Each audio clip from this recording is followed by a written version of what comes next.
Hello staff.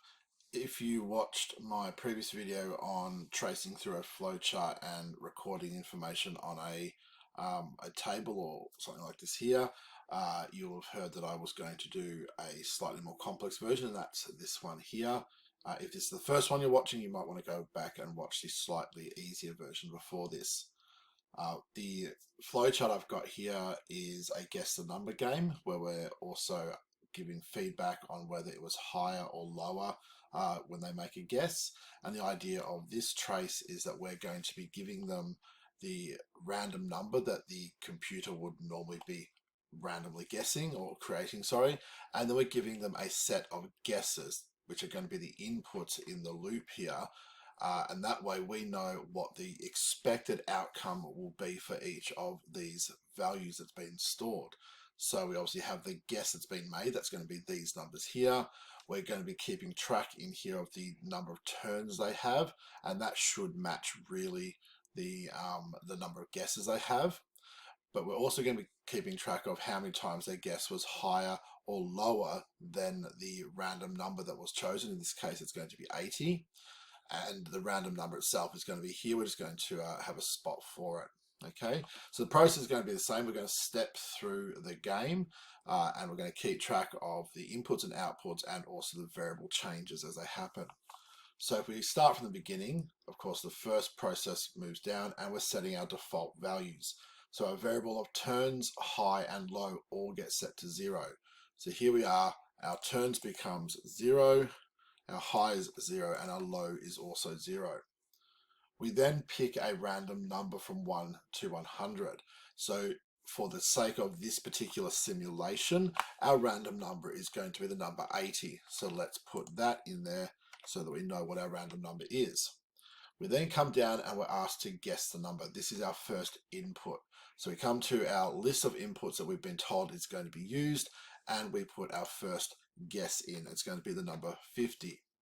We flow down, and here we have our turn counter. Our value of turns is going to be the previous value of turns plus one more. So currently the previous value of turns is 0, plus 1 will mean it's 1, so let's add that in.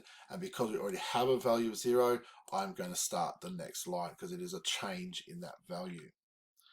We then ask, is the guess correct? So is our guess of 50 equal to or correct for the random number 80? No, it's not, so we move across in the no direction. We then ask, is the guess greater than the number? Is our guess greater than that number? So is 50 greater than 80? No, it's not. So we flow down this way, and our low counter is increased by 1. So currently our low counter is 0, so it's now increased by 1. We tell them that it's too small, so it's too small, and we loop back around. So we now ask for our second guess. If we look in our list of guesses, the second one will be 75. So let's put that number in, 75. Our turns need to increase again by 1, so let's increase that to 2.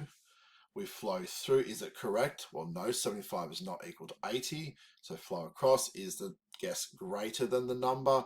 No, it's not. It's still lower. So we flow through this way. Low gets increased by 1. So that's now the value 2. We tell them that it's too small, and we loop around again. And we keep going through this process. So what is our guess? It's going to be 88. That's the third value in our list here. We increase our counter to 3. We flow down. Is the guess correct? It's still not. 88 is not the same as 80. We now ask, is it greater than the number? Well, in this case, yes, it is. It is now greater. 88, of course, is bigger than 80. So we're flowing through this part of the loop now.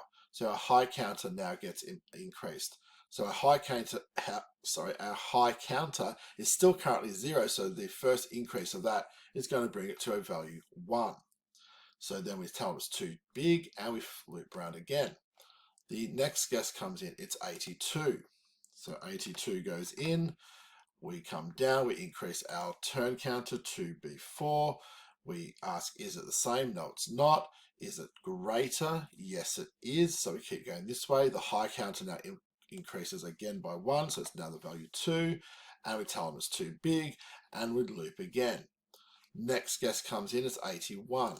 So 81, same as before. Is it the same? No, it's not. Is it greater? Yes, it is. So our high counter is again increased by 1 to become the value 3. We tell them it's too big and we loop one more time. In comes our value 80. Now it's the last one in our list, so we already know this is going to be the end. But again, if this was a real game, you wouldn't necessarily know this. So in comes our value of 80. And we come down, we increase our turn counter by 1 still. So there is our turn counter increasing to by 1 more to be 5. We come down, is the guess correct? Yes, 80 is the same as our random number 80. So we now tell them they are correct. And we show them the value of these three things: the number of turns, the high, and the low. So my output for this would be turns equals, and I look at the biggest number I've got, so turns has become the value 5. The high value is equal to 3, and the low value is equal to 2. I'm not going to worry about the play again. Of course, that just starts the whole process again. You'd start a whole new table, set everything back to 0 and do it again. But this is the ending point. So if I was to give them this flow chart, or at least the part without the play again, potentially just to save a little bit of space, I gave them the same set of input values up here, being the random number to use and a set of guesses, I would be able to know what the output here should be, the output that is asking for down here. So if they followed through the process of the flowchart correctly, they would be able to give me this exact set of results. I could also look at the table if I wanted more detail to see exactly this pattern. So that is the slightly more complicated version. It's just because it adds a couple of more values to keep track of, but the process is literally the same. You work through the process of the flowchart, you change and keep track of the values as you go, and at the end, you can see what their final values are, and the ones that you're asked for, which could be all or just some of them, is what you'll be able to pass on as your assessment, basically, to make sure that you have got it right. So again, hopefully that is helping you to understand a slightly more complex, or at least one with a few more values that you could use in your class.